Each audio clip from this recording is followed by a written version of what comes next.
اسرائیلی وزیر اعظم نیتن جب بھی امریکہ کے دورے پر جاتے ہیں اس کے بعد کچھ نہ کچھ ضرور ہو جاتا ہے، اور اس کی خاص وجہ یہ ہے کہ ان کے یہ دورے اکثر اسرائیل بڑے حملوں سے جڑے ہوتے ہیں۔ اب نیتن کل امریکہ پہنچنے والے ہیں جہاں ان کی ملاقات صدر ڈونلڈ ٹرمپ سے ہوگی۔ یہ تیسرا موقع ہوگا جب نیتن پچھلے 6 ماہ میں امریکہ جا رہے ہیں، اور پچھلی بار کی طرح اس بار بھی ہو سکتا ہے کہ ان کے دورے کے دوران کوئی بڑا دشمن مارا جا سکتا ہے۔ اب سوال یہ ہے کہ آخر اسرائیل کے نشانے پر کون ہے، کیونکہ جب بھی وہ ٹرمپ سے ملتے ہیں کوئی نہ کوئی بڑا لیڈر ختم کر دیا جاتا ہے۔ خاص بات یہ ہے کہ امریکہ اور اسرائیل دونوں جب حماس کے ساتھ سیز فائر کی کوششیں کر رہے ہوتے ہیں تب نیتن امریکہ پہنچتے ہیں اور کوئی بڑا لیڈر مارے جاتے ہیں۔ یہ محض اتفاق نہیں لگتا، بلکہ ایسا محسوس ہوتا ہے کہ ان کے ہر دورے امریکہ کے ساتھ اسرائیل کا کوئی بڑا حملہ لگتا ہے۔ آپ کو یاد ہوگا ستمبر 2024 نیتن اقوام متحدہ کی جنرل اسمبلی سے خطاب کے لیے نیو یارک پہنچے تھے، اور اسی وقت بیروت میں حزب اللہ کے رہنما حسن نصر اللہ کو نشانہ بنا کر شہید کر دیا گیا۔ اس کے بعد جولائی 2024 میں انہوں نے جب امریکی کانگریس سے خطاب کیا تو کچھ ہی دن بعد ایران کے دارالحکومت تہران میں حماس رہنما اسماعیل ہنیہ کو نشانہ بنا کر شہید کر دیا گیا۔ اب ایک بار پھر نیتن امریکہ جا رہے ہیں۔ سوال یہ ہے کہ اس بار اس کی باری ہے۔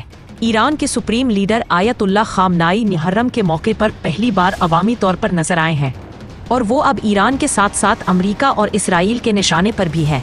خامنائی کے جتنے قریبی لوگ تھے، چاہے وہ کمانڈر ہو یا وزیر، اسرائیل انہیں مار چکا ہے۔ سیز فائر کے باوجود اسرائیل کے نشانے پر اب بھی ایران اور اس کے سپریم لیڈر خامنائی ہیں، کیونکہ اسرائیل اور امریکہ ایرانی لیڈر خامنائی کو قتل کر کے ایران میں نظام حکومت تبدیل کرنا چاہتے ہیں، مگر یہ اتنا آسان نہیں ہے کیونکہ روس اور چین خامنائی کے ساتھ کھڑے ہیں۔ یہی وجہ ہے کہ ایران اسرائیل کو سخت ٹکر دے رہا ہے۔ خامنائی کے علاوہ اسرائیل کی ہٹ لسٹ میں حماس کے کئی بڑے چہرے بھی شامل ہیں۔ اسرائیل کے وزیر دفاع یوآف گالانٹ نے حال ہی میں قطر کے دارالحکومت دوحہ میں موجود حماس رہنما خلیل الحیہ کو براہ راست دھمکی دی کہ وہ اگلا نشانہ ہو سکتے ہیں۔ اسی طرح غزہ میں حماس کے کمانڈر عز الدین الحداد کا نام بھی سامنے آ چکا ہے۔ اسرائیلی میڈیا کے مطابق حماس کے کچھ اور بڑے نام بھی اس ہٹ لسٹ میں ہیں، جن میں لبنان میں اسامہ حماد، الظاہر میں سمیع ابو زہری اور قطر میں خلیل الحیہ شامل ہے۔ اس وقت قطر میں بے چینی پائی جا رہی ہے، مگر سوال یہ ہے کہ کیا وہاں حملہ کرنا اسرائیل کے لیے آسان ہے، کیونکہ قطر امریکہ کا اسٹریٹجک اتحادی ہے اور وہاں امریکی سینٹرل کمانڈ کا ہیڈ کوارٹر بھی موجود ہے۔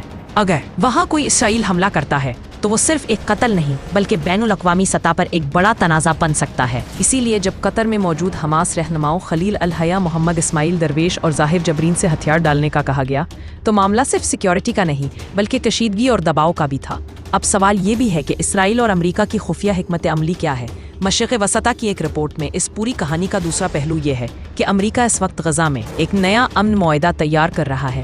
ٹرمپ نے کہا ہے کہ اسرائیل 60 دن کی جنگ بندی کے لیے تیار ہے، لیکن اسرائیلی میڈیا کی رپورٹس کے مطابق اس ڈیل کے پیچھے ایک خفیہ معاہدہ بھی ہے کہ اگر ضرورت پڑی تو اسرائیل دوبارہ حملے شروع کر سکتا ہے۔ یعنی ایک طرف اسرائیل جنگ کی بات کرتے ہیں اور دوسری طرف امن کی بات ہو رہی ہے۔ اگر ویڈیو اچھی لگے ہو تو لائک کرنا اور چینل کو سبسکرائب کریں۔ والسلام۔